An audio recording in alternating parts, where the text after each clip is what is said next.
रोहित की दीदी समीक्षा की शादी अर्पित से हुई थी। रोहित 20 साल का था, जो कि अपना पूरा दिन मोबाइल पर ही निकालता था। कभी पबजी खेलता तो कभी यूट्यूब चलाता। एक दिन अर्पित और समीक्षा समीक्षा के मम्मी पापा से मिलने आते हैं और देखते हैं कि रोहित मोबाइल से हटने को तैयार ही नहीं है।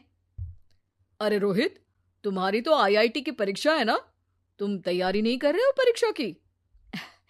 वो सब तो मोबाइल पर ही हो जाएगा। ये देखिए, ये है गूगल। इससे जो भी पूछो वो सब बता देता है। तो आखिर कागज क्यों बर्बाद करूं? अरे पर तुम इन प्रश्नों की तैयारी बिना लिखोगे कैसे? उसमें क्या है, ये देखिए नोटपैड, बिल्कुल कॉपी जैसा है, इसी पर कर लूंगा। हम जब तुम्हारी उम्र के थे तब हम दोस्त मिलकर प्रश्न हल किया करते थे। उससे हमारी हैंडराइटिंग की भी प्रैक्टिस हो जाती थी और समय का भी अंदाजा लग जाता था।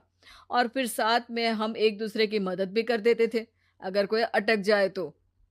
आपका जमाना अलग था जीजा जी। अभी जमाना फास्ट और स्मार्ट हो गया है। जमाना क्या, अब तो फोन भी स्मार्ट हो गया है। समय के साथ बदलना पड़ता है जीजा जी। अब बस भी कीजिए आप, हर चीज को लेक्चर में बदल देते हैं। रोहित अच्छा कर लेता है परीक्षा में। इतने में अर्पित के सास ससुर जी आ जाते हैं हॉल में, और अर्पित इस बारे में बात नहीं करता। हालांकि अर्पित को लगता तो है कि पूरी तरह मोबाइल पर लगे रहना सही नहीं है, पर वो इस बात को और नहीं छेड़ता। ऐसे ही 2 दिन निकल जाते हैं। समीक्षा, मुझे काम से फोन आया था, मुझे वापस काम पर लौटना पड़ेगा। पर हमें आए हुए तो 2 ही दिन हुए हैं। अभी चले गए तो माँ और पापा को अच्छा नहीं लगेगा ना। अच्छा ठीक है, तुम रुक जाओ, मैं काम खत्म करके फिर लौट आऊंगा। एक काम कीजिए ना, परसों रोहित भी परीक्षा के लिए निकलेगा, आप उसी के साथ निकल जाना। दोनों वैसे भी बात नहीं करते, साथ में जाएंगे तो हो सकता है आप लोग आपस में बातचीत भी करने लग जाओ। आह, ठीक है, मैं काम को 2 दिन टाल सकता हूँ। उसी रात जब सब खाना खाने बैठे थे, तो अर्पित अपने जाने की खबर बाकी लोगों को बताता है। मुझे काम के लिए वापस जाना होगा। अरे बेटा, पर अभी तो तुम आए हो, इतनी जल्दी चले जाओगे? नहीं माँ जी, समीक्षा यहीं रहेगी और मैं जल्दी काम खत्म करके वापस आ जाऊंगा। ठीक है, काम भी जरूरी है। वैसे कब निकलोगे बेटा? 2 दिन में। मैंने सुना है कि उस दिन रोहित को भी परीक्षा के लिए जाना है, तो कल मैं दोनों की टिकट करा लेता हूँ बुक। मेरी टिकट रहने दीजिए जीजा जी, मैं तो फोन से ही करवा लूंगा। हाँ, पर कोई दिक्कत हो गई तो? अरे कोई दिक्कत नहीं होती जीजा जी, फोन सब कर सकता है। हमारे फोन के रिचार्ज से लेकर टीवी का रिचार्ज सब रोहित यही फोन से बैठे बैठे कर देता है। अब ये नई चीज तो हमारे समझ के परे है, पर अच्छा है कि रोहित जानता है। हमारी मेहनत इतनी कम हो गई भाई। हाँ, पर अगर टिकट नहीं मिली तो? अर्पित की बात पूरी होने से पहले ही बिजली चली जाती है। अरे ये क्या हो गया, आपने बिजली का बिल भर तो दिया था ना? अरे नहीं, मैं तो भूल गया था। अरे टेंशन मत लो माँ।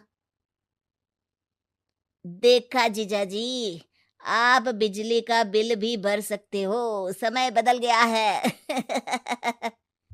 एक बार फिर अर्पित इस बात पर बहस नहीं करता।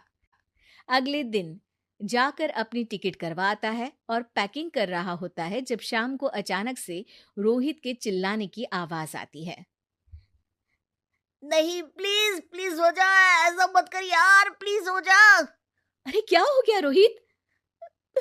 दीदी, सर्वर हैंग हो गया, मेरे टिकट मेरी टिकट नहीं हो पाई दीदी।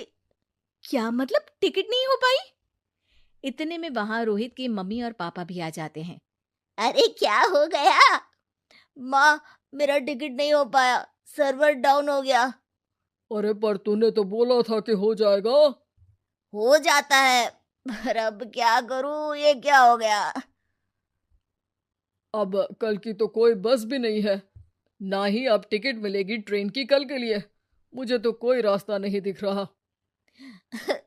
अब फिर लगता है मेरा ये साल बर्बाद हो जाएगा। घर पर एकदम से दुख का माहौल छा जाता है और सब रोहित को डांटते हैं, पर इतने में अर्पित वहां आ जाता है। आप सब रोहित को क्यों डांट रहे हैं? आपने ही तो उसे बढ़ावा दिया था ना। लेकिन इसकी लापरवाही के कारण इसकी परीक्षा छूट जाएगी। इसने तो हमसे कहा था कि टिकट हो जाएंगे। हे भगवान, अब क्या होगा?